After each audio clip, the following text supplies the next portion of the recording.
show here on a TTT. I am Natalie Legore. Of course, we have Rockus and Carr with us and the entire crew in studio. But most importantly, we have at this time with us the ambassador of the Bolivarian Republic of Venezuela, Ambassador Carlos Perez, who is here to talk to us about the relationship between the United States and Venezuela. Has things changed since the Democrats took office? And we saw a very interesting development right here in TNT, a repatriation flight. Will there be more of those?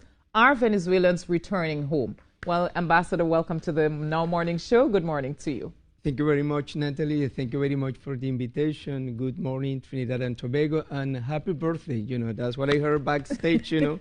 Congratulations. Thank you so much, Ambassador. It's really an exciting birthday for me. I turned 41 today, so I'm happy. I'm going uphill. You are a very young woman. Oh, thank you for reminding me. I can tell you my age, but, you know.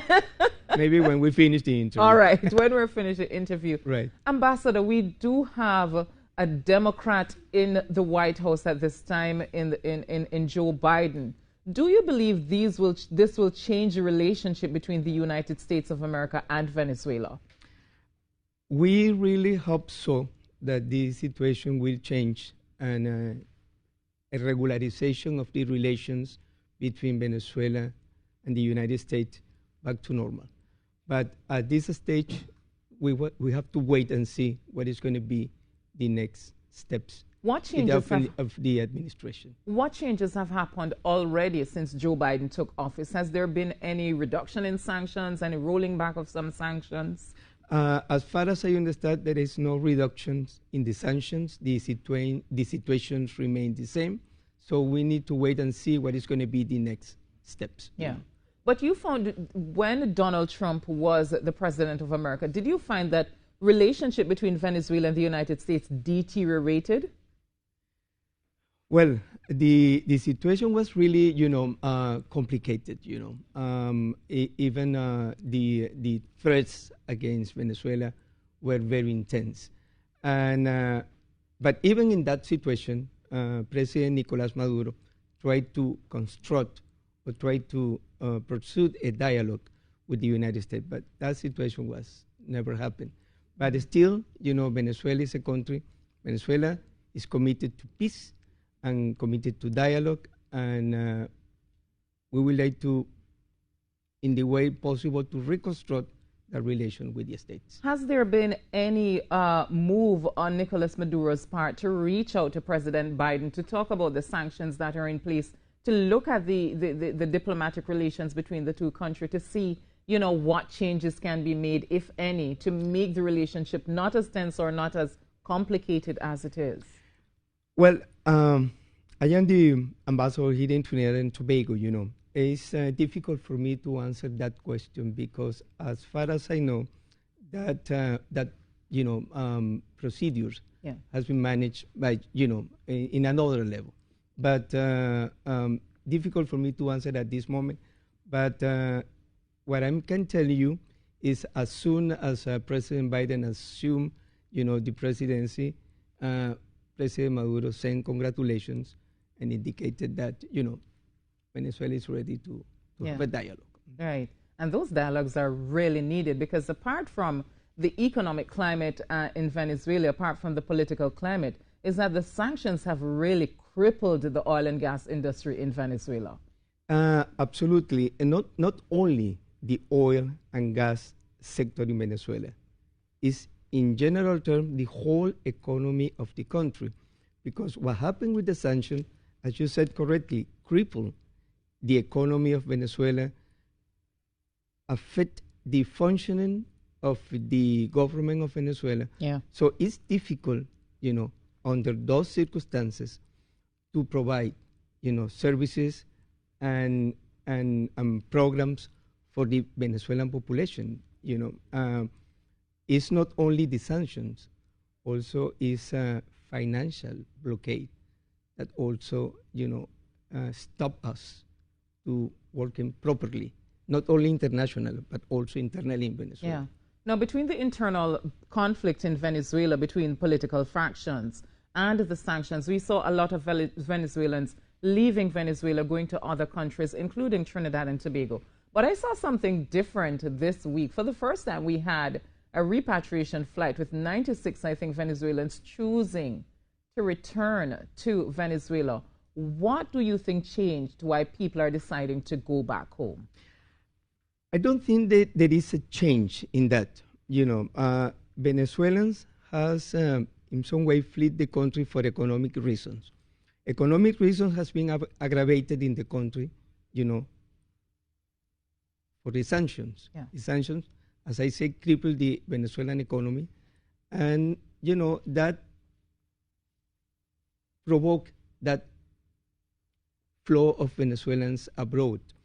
But many Venezuelans, I will say, with the Venezuelans in Trinidad and Tobago, they have indicated that they wish to return to the country. And I think that eventually the numbers will increase. Venezuelans are not accustomed to migrate. Okay, this is a particular situation, and but I think that that the number will increase with the time. But if nothing has changed in Venezuela, why do you think they're returning home? So many factors, we have a pandemic right now, a COVID-19. People sometimes come to Trinidad and Tobago with wrong information, that they're going to get the jobs and they're going to have better opportunities and so on. But at this particular time, the whole world is affected by the COVID pandemic, and economies are affected, not only in Venezuela, Trinidad and Tobago, and in other countries in the world. So when you come into a country and have difficulties to find a job, or you lost your opportunity or something like that, the best way is return to the country. And I believe that's one of the main factors that have incidence in the returning of the Venezuelans. Even I have the opportunity, in several times to speak with my, fellow Venezuelans in different sectors. And many, indicated to us that the idea is eventually that they would like to go back to the country. Yeah.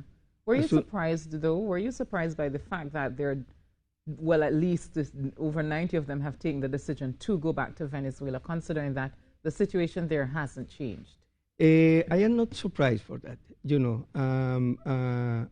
As I said before, we have been in contact, with the Venezuelan community, and many of them has indicated to us long time ago that they would like to go back to the country. There is different cases, there is people that, for different reasons came to Trinidad in regular troubles, and they get stuck, when the pandemic erupted last year. We have another cases that people are really in dire economic straits, and they need to go back to the country. Those people approach to the embassy in several opportunities and asking for a repatriation flight.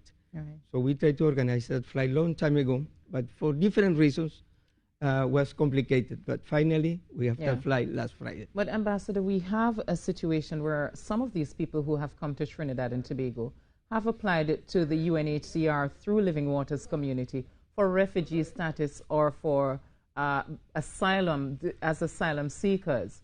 And some of these people were on that flight back to Venezuela. Will they be punished? Because if they if they fled Venezuela thinking that, they're seeking asylum elsewhere, will they be punished when they go back to Venezuela? Absolutely not. Those are Venezuelan citizens. They are welcome back in the country. There is no punishment at all for that. They don't commit any crime. They decided to come to Trinidad for economic reasons. They decided to go back to the country. And there's no problem with that. Right. And we see that the government, I think starting Monday, will be re-registering the 16,000 plus Venezuelans who are here registered in Trinidad and Tobago. How does the Venezuelan government feel about that these 16,000 plus Venezuelans are getting the opportunity to stay in Trinidad, to work without harassment from immigration, so to speak? How does Venezuela feel about that? We feel very good, and we really appreciate very much the efforts of the government of Trinidad and Tobago to give this opportunity to the Venezuelan people here. Last year, 2019, yes, when the registration occurred, we indicated that we believe there's an important initiative for the Venezuelan people who are here in Trinidad and Tobago to have a legal status and they have the opportunity to work. And we really appreciate very much this process of re-registration for the Venezuelans, and in order to have, let's say, not a secure, but the continuation of the legal status, and they continue to work in the country. And yet we saw at the Organization of American States meeting where a Venezuelan representative was more or less chastising the Trinidad and Tobago government for how it's been handling the Venezuelans here. Let me tell you, Venezuela is no longer a member of the Organization of American States. The representative that is at the organization is not representatives of the government of Venezuela. If the organization decided to welcome him, this is problem of the Organization of American States. But that person doesn't represent any views of the government of Venezuela, concerning migrations or whatever things. He's not a representative. So of the government. How does that make you feel about ties between the U.S. and Venezuela when we see the OAS literally having somebody on its council that is not a representative of the Venezuelan government and being allowed to share those views, very caustic views, if you ask me, about the Trinidad and Tobago government, about Venezuela even? It's, I say it's very uncomfortable to see that kind of situation, because I think it's a lot of misinformation, a lot of mischief, not only against Venezuela, but also against Trinidad and Tobago. And I think it's political manipulation, which is not good for the relations that we have. And as I say, that person is a representative allowed by the organization, but it's not representative of the government of Venezuela at all. So whatever that person saying is not the views of Venezuela.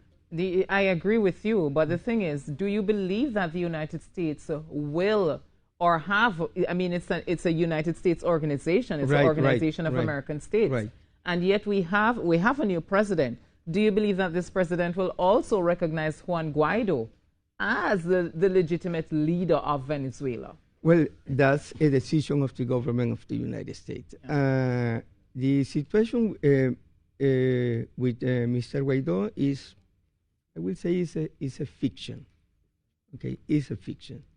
That situation is totally out of the context of the Venezuelan constitution.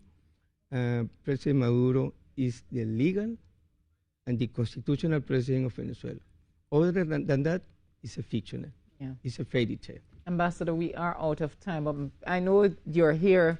The Venezuelans are here. Is there anything you want to say to them before we go? Well, I will say to my fellow Venezuelans that, they are welcome to the Embassy of Venezuela anytime that they want to approach. And also, go to the process of registration, that it's important to be legal here. And I wish all the best for all of them. All right, Ambassador, thank you so much for being with us here on the Now Morning Show.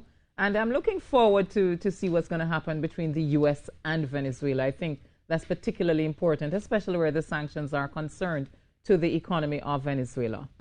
We hope to see positive steps in that direction. The sanctions have to be lifted.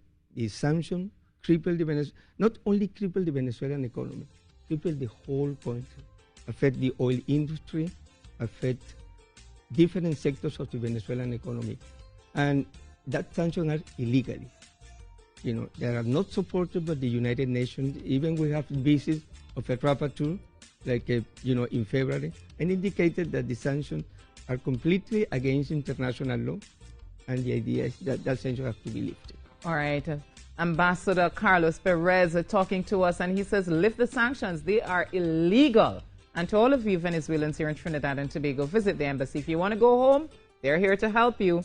All right, we take a break and we'll be back with you.